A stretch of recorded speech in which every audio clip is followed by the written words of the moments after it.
Alhamdulillah Alhamdulillahilladzi bi ni'matihi tatimus salihat. Asyhadu an la ilaha illallah wa asyhadu anna Muhammadan abduhu wa rasuluhu la nabiyya ba'da. Allahumma salli wa sallim wa barik ala habibina wa syafi'ina wa qiyadatuna wa qudwatuna wa muallimuna Rasulullah Muhammad sallallahu alaihi wasallam wa ala alihi wa sahbihi wa man tabi'ahum bi ihsan ila yaumiddin. Amma ba'd. Ayyuhal hadirun rahimakumullah al-hibbah. Qala Allah Ta'ala fil Qur'anil Karim, A'udzu billahi minasy syaithanir rajim.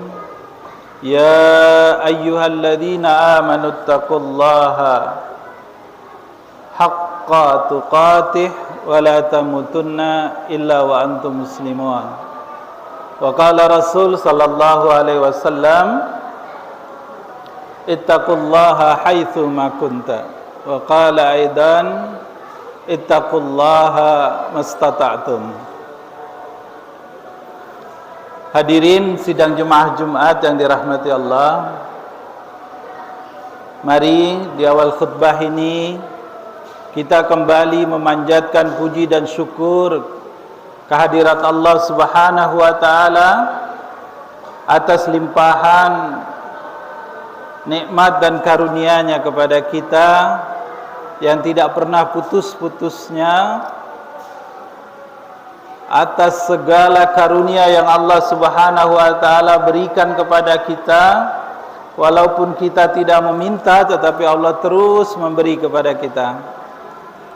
Salawat dan salam juga mari senantiasa kita sampaikan kepada suri tauladan kita, baginda Nabiullah Nabi Muhammad sallallahu alaihi wasallam beserta keluarga, sahabat dan orang-orang yang senantiasa taat dan setia di atas jalan kebaikan ini. Hadirin yang dirahmati Allah,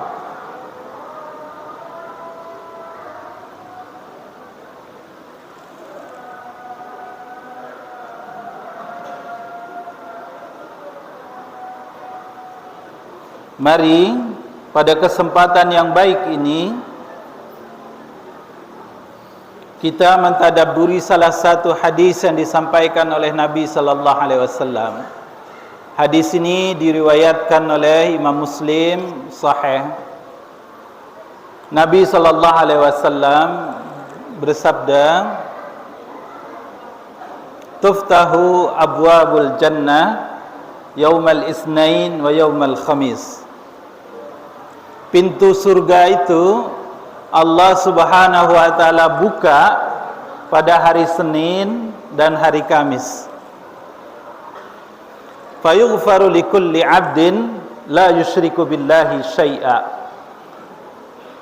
Kemudian Allah Subhanahu wa taala mengampuni kesalahan dosa-dosa setiap hambanya.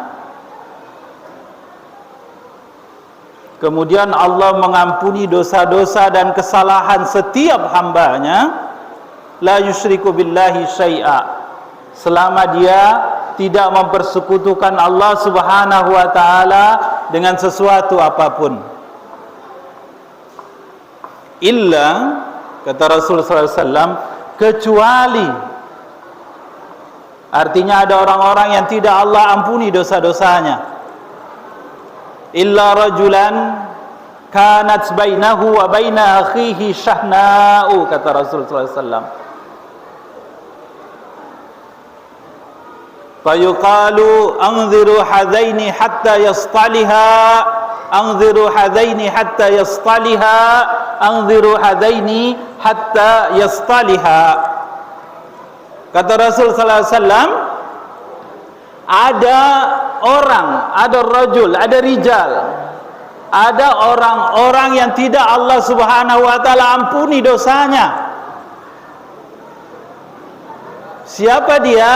Rajulan kanat bainahu, yaitu orang yang antara dia wa baina akhihi, dengan saudaranya, syahna'u, ada permusuhan, ada pertikaian. Hatta dikatakan di dalam hadis itu, di penutup hadis itu dikatakan fayuqalu anziru hadaini hatta yastaliha, tunda pengampunan atas dosa-dosa mereka itu hatta yastaliha, sampai mereka berdamai. Dan di dalam hadis ini Nabi mengatakan kalimat itu sampai 3 kali. Anziru hadaini hatta yastaliha, anziru hadaini hatta yastaliha, tunda pengampunan atas dosa-dosanya sampai mereka berdamai. Tunda sampai mereka berdamai. Hadis ini sahih, diriwayatkan oleh Imam Muslim. Berdasarkan hadis ini, hadirin sekalian yang dirahmati Allah, Nabi sallallahu alaihi wasallam memberitahu kita betapa pentingnya untuk menjauhi, menyelesaikan setiap permusuhan. Betapa pentingnya untuk saling memaafkan.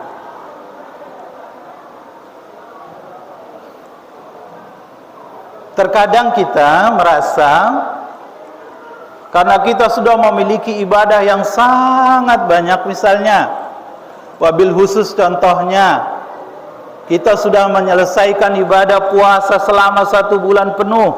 Kita berpuasa di siang hari, kita tahajud di malam hari, kita salat tarawih di malam hari, kita berzikir senantiasa pagi, siang dan malam, kita membaca Al-Quran, kita melakukan kebaikan-kebaikan yang lain, kita berinfak, kita membayar zakat.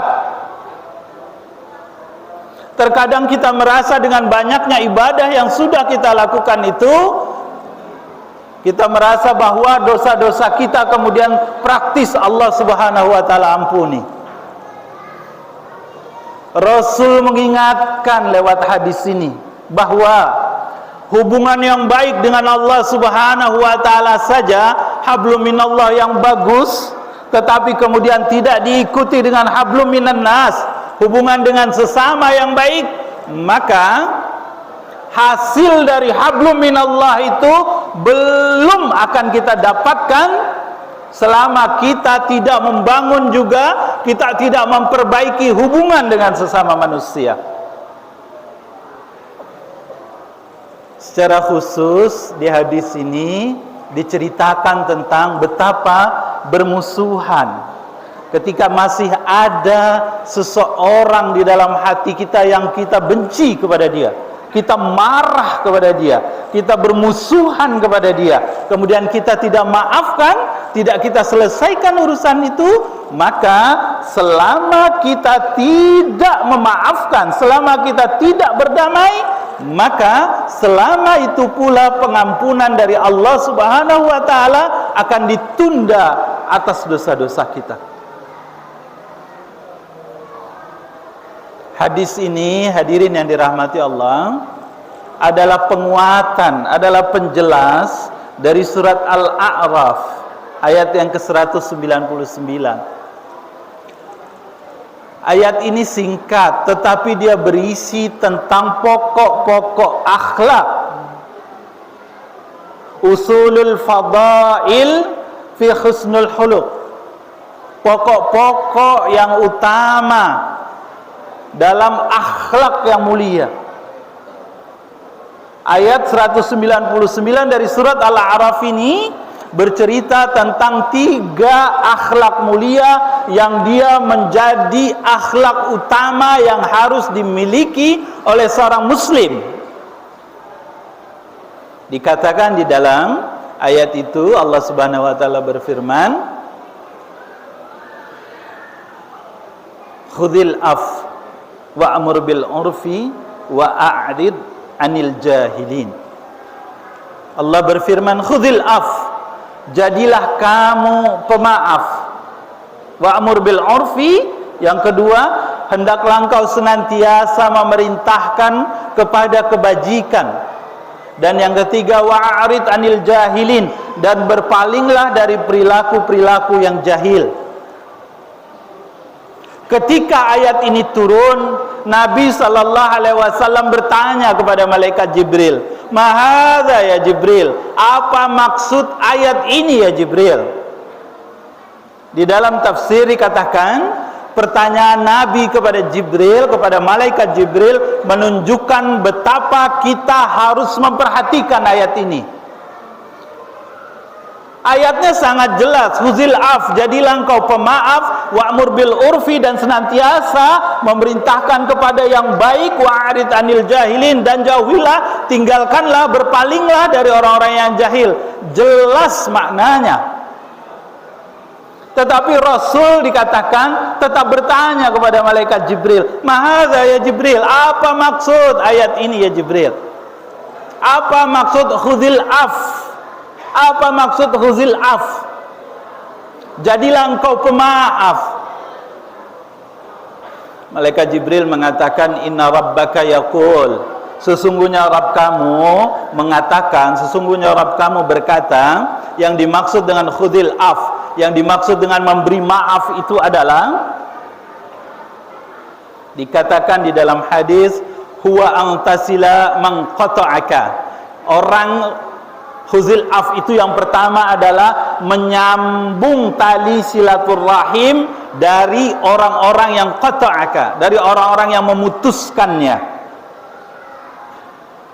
Yang kedua, wa'tu'ti man haramaka. Kamu memberi kepada orang-orang yang mengharamkan untuk memberi kepadamu. Kamu memberi kepada orang-orang yang tidak pernah memberi kepadamu. Dan yang ketiga dikatakan oleh malaikat Jibril adalah wata'fu, dan memaafkan amman zalamaka, orang-orang yang zalim kepada kamu. Jadi yang dimaksud dengan, kata malaikat Jibril, yang dimaksud dengan khudil af di situ adalah satu, menyambung tali silaturahim dengan orang-orang yang memutuskan tali silaturahim itu. Yang kedua, memberi kepada orang-orang yang tidak pernah memberi kepada kamu. Yang ketiga adalah memaafkan orang-orang yang zalim kepada kamu. Hadirin yang dirahmati Allah, khatib ingin mengajak kita untuk mengoreksi diri. Ramadan berlalu, Syawal berlalu, kadang kita merasa bahwa kita sudah seperti kertas putih yang seluruh dosa-dosa kita diampuni. Akan tetapi coba kita ingat-ingat lagi, adakah kita masih punya musuh? Adakah orang yang kita benci? Adakah orang yang di dalam hati kita tetap tersimpan kemarahan atas dirinya? Walaupun Ramadan ataupun Syawal kemarin kita bertemu sudah secara lisan mengatakan maaf, memaafkan, tapi dalam hati kemudian terbersit kata-kata, aku tidak pernah memaafkan engkau, atau aku akan selalu ingat kesalahan-kesalahanmu, sampai mati tidak akan aku lupa kesalahan kau ni. Kalau tetap ada di dalam hati kita pikiran, perkataan seperti itu, maka berlaku hadis tadi, Allah akan tunda pengampunan atas diri kita sampai kita berdamai. Betapa indahnya Islam ini.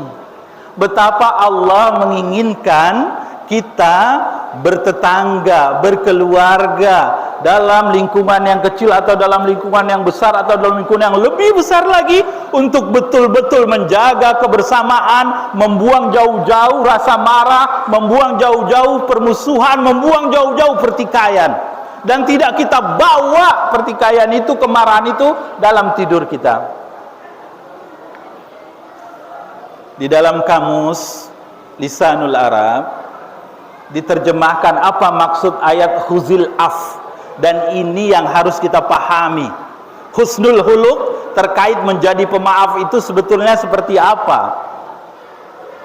Dalam kitab Asfahani, Ibnu Ragib Asfahani dikatakan, yang dimaksud dengan khuz dalam ayat itu adalah memilih serta mengambil salah satu di antara banyak pilihan. Jadi ketika khuzil af Kalau kita membaca terjemah di dalam Al-Quran, dia diartikan jadilah engkau pemaaf. Tetapi kalau kita membaca tafsir yang menjelaskan ayat ini, makna khuz di situ adalah memilih salah satu dan mengambil salah satu di antara banyak pilihan. Maksudnya bagaimana? Hadirin yang dirahmati Allah, jika kita marah pada orang yang menyakiti kita, jika kita kesal, kita memusuhi orang yang zalim kepada kita, maka kita punya banyak pilihan untuk menyikapi itu. Kita punya banyak sikap yang bisa kita ambil untuk membalas jahatnya orang yang zalim kepada kita itu. Bisa kita balas dengan kezaliman yang sama, atau menjadi kebiasaan banyak orang membalas dengan balasan yang jauh lebih sakit daripada yang dia lakukan. Orang itu memukul satu kali, kita pukul dia 3 kali, atau kita tidak berhenti memukul dia sampai kita puas. Orang mengatoi kita satu kata, kita balas dengan perkataan yang tidak pernah seluruh isi kebun binatang misalnya keluar. Itu kan pilihan-pilihan. Kita bisa balas dengan keburukan yang serupa, atau kita balas dengan keburukan yang lebih besar, atau kita diam saja tidak membalas, atau kita tinggalkan dia. Itu artinya pilihan-pilihan di dalam bersikap. Nah, di surat Al-A'raf ayat 199 ini Allah mengajarkan kita khuzil af, kata Allah. Ambil sikap pemaaf itu. Jadi dia banyak pilihan, apakah membalas atau membalas dengan lebih sakit, atau kita sebarkan, kita ceritakan kejahatan dia kemana-mana, atau kemudian kita suruh orang membalas, atau kita diam saja, atau kemudian kita maafkan. Di antara banyak pilihan sikap itu, kata Allah, khuzil af, khuz. Jadi khuz itu aktif, bukan diam, bukan nerimo, bukan pasrah, tapi mengambil. Hadirin yang dirahmati oleh Allah Subhanahu wa taala, kata Rasul, ketika kita menjadi pemaaf, maka Allah Subhanahu wa taala akan muliakan kita. Ketika kita menjadi pemaaf, maka itu menjadi sebab dosa-dosa kita kemudian Allah ampuni, tidak Allah tunda lagi pemaafannya. Suatu ketika Rasul sallallahu alaihi wasallam salat di Masjid Nabawi. Sebelum Rasul sallallahu alaihi wasallam, sesudah iqamah, sebelum memulai salat, Nabi memberitahu kepada sahabat, dari pintu itu akan masuk ahli surga. Lalu masuklah seorang lelaki dari pintu itu. Besok malam Rasulullah kembali mengatakan, dari pintu itu akan masuk seorang ahli surga. Ternyata orang yang sama yang masuk dari pintu itu. Hari ketiga masuk, Nabi mengatakan hal yang sama, bahwa dari pintu itu akan masuk ahli surga. Masuk orang yang sama. Sehingga seorang anak muda namanya Abdullah bin Amr bin As, dia kemudian datang ke rumah lelaki ini, hanya ingin tahu apa ibadah istimewa yang dimiliki oleh lelaki ini. Selama 3 hari dia menginap di rumah lelaki ini. Dia tidak melihat bahwa lelaki ini punya ibadah yang hebat, punya ibadah yang unggul, punya ibadah yang lebih banyak, lebih baik dari orang lain. Yang dilihat biasa-biasa saja. Sehingga Abdullah bin Amr bin As di hari terakhir beliau mengatakan kepada lelaki itu, wahai paman, saya sungguhnya menginap di rumah paman itu karena Nabi mengatakan bahwa paman adalah ahli surga. Dan saya penasaran ingin tahu apa amal istimewa yang paman miliki sehingga paman dikatakan sebagai ahli surga. Ternyata aku lihat tidak ada amal yang istimewa yang paman lakukan. Maka pamit, saya tidak menemukan amalan itu. Jika paman berkenan, tolong beritahu saya apa amal istimewa paman. Dia mengatakan, saya tidak punya amal istimewa. Sehingga pamitlah Abdullah bin Amr. Ketika dia baru akan keluar, dipanggil Abdullah bin Amr oleh lelaki itu. Wahai anakku, kata beliau, ada satu perbuatan yang selalu aku lakukan sebelum tidur. Apa itu paman? Sebelum aku tidur, aku memaafkan kesalahan orang lain pada diriku hari itu. Setiap aku mau tidur, setiap malam ketika aku mau tidur, ketika ada orang yang berbuat zalim kemudian menyakiti aku atau berbuat salah kepadaku, aku maafkan. Tidak aku bawa kekesalan dan kemarahanku itu dalam tidur, apalagi sampai 3 hari, apalagi sampai berlarut-larut, berminggu, berbulan aku simpan di dalam hatiku. Tidak. Dan ternyata itulah rahasia kenapa dia menjadi ahli surga, karena dia memaafkan. Apakah dengan memaafkan itu kemudian membuat kita menjadi hina? Oh, dia yang salah, aku lebih tua. Dia yang berbuat zalim, aku tidak salah. Aku tokoh, aku orang tua. Kenapa pula aku harus datang kepada dia? Dalam hadis Rasul sallallahu alaihi wasallam berkata, kata Nabi, "Ma zadallahu 'abdan bi afwin illa izzah," kata Rasul. Tidaklah Allah subhanahu wa ta'ala tambahkan pada seorang hamba yang dia memaafkan kecuali izzah, kecuali ketinggian, kecuali keluhuran, kecuali kemuliaan, kata Rasulullah SAW. Hadis ini merupakan penjelasan dari surat Asy-Syura ayat 40.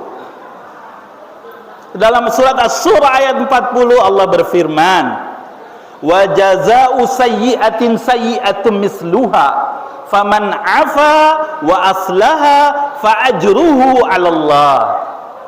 Di ayat ini Allah memberitahu boleh kalau orang zalim kita membalas kepada orang itu, tetapi harus dengan balasan yang serupa. Itu ketentuan kaidah di dalam surat Asy-Syura ayat 40 ini. Kalau ada orang menyakiti kita, maka balas dengan balasan yang serupa. Kalau kita membalas dengan balasan yang tidak sama, kita yang zalim, kita yang berdosa. Seperti apa maksudnya? Kata ulama dalam tafsir dikatakan, kalau dia memukul 1 kali, maka pukul juga 1 kali. Itu namanya misluha. Tetapi ingat, di dalam tafsir dijelaskan lagi, setiap orang kekuatannya berbeda. Pukulannya harus dengan kekuatan yang sama. Kalau saya dengan kekuatan 80 kilo badan ini, pasti kalau memukul orang yang kekuatan badannya hanya 50 kilo, pasti lebih berat pukulan saya walaupun hanya 1 kali. Itu tidak sama, tidak misluha, kata ulama dalam menjelaskan ayat ini. Artinya kalau orang memukul 1 kali, pukul 1 kali juga dengan kekuatan yang sama. Sekarang pertanyaan, mungkin tidak kita lakukan itu? Kalau sulit maka jangan lakukan, karena melanggar kaidah. Kalau orang mengatakan kita bengak kau, misal begitu, kita langsung menjawab kau yang bengak, tolol, segala macam. Tidak boleh. Suatu kali Rasul berjalan bersama Aisyah. Ada seorang Yahudi yang mengatakan kepada Aisyah, "Assalamualaikum ya Rasul, ya Nabi, ya Muhammad." Marah Aisyah. Kenapa? Karena orang ini mendoakan kebinasaan kepada suaminya. Aisyah langsung menjawab dengan jawaban yang sama, tapi ditambah dengan ucapan-ucapan doa laknat kepada Yahudi itu. Apa kata Rasulullah SAW? Tidak boleh begitu ya Aisyah. Cukup jawab dengan kata alaikum. Itu sudah sama. Itu sudah jazaa'um sayyi'atum misluha. Itu sudah balasan dengan keburukan yang sama. Jangan lebih. Kalau lebih maka engkau yang berdosa. Nah, ayat ini memberitahu kita boleh membalas, tapi berlaku syarat dan ketentuan. Hanya ayat itu kemudian disambung, faman afa. Tetapi untuk orang-orang yang memaafkan, wa aslaha, dan dia kemudian memperbaiki hubungan, dia duluan yang memperbaiki hubungan itu, fa ajruhu 'alallah. Ayat ini istimewa. Allah katakan, maka Allah akan balas dia dengan cara dia menjadi tanggungan Allah. Orang yang memaafkan itu di dalam ayat ini dikatakan dia menjadi tanggungan Allah. Jadi ayat itu tidak memakai kata fa'ajruhu minallah, maka dia akan mendapatkan balasan dari Allah, tidak, tapi 'alallah. Kalau kita tidak punya apa-apa, lalu ada orang yang menanggung seluruh kehidupan kita, alangkah bahagianya kita di dunia. Begitulah nanti Allah menanggung kita di akhirat. Dalam tafsir Al-Maraghi dikatakan makna dari fa'ajruhu 'ala Allah itu adalah diberikan balasan yang sangat besar. Dalam hadis dikatakan, in kanat yaumal qiyamah amarallahu yunadi munadi. Nanti di hari kiamat akan ada seruan yang menyeru orang-orang yang dengan kalimat, siapa orang-orang yang menjadi tanggungan Allah. Jadi Rasul menceritakan nanti di padang mahsyar ketika kita berkumpul antri untuk dihisab, tiba-tiba ada seruan, ada panggilan yang memanggil siapa orang-orang yang menjadi tanggungan Allah. Maka diceritakan oleh Nabi, berdirilah beberapa orang, berdirilah orang-orang yang kemudian mereka datang mendekati pemanggil itu. Kemudian kata pemanggil, masuklah kamu ke dalam surga tanpa hisab.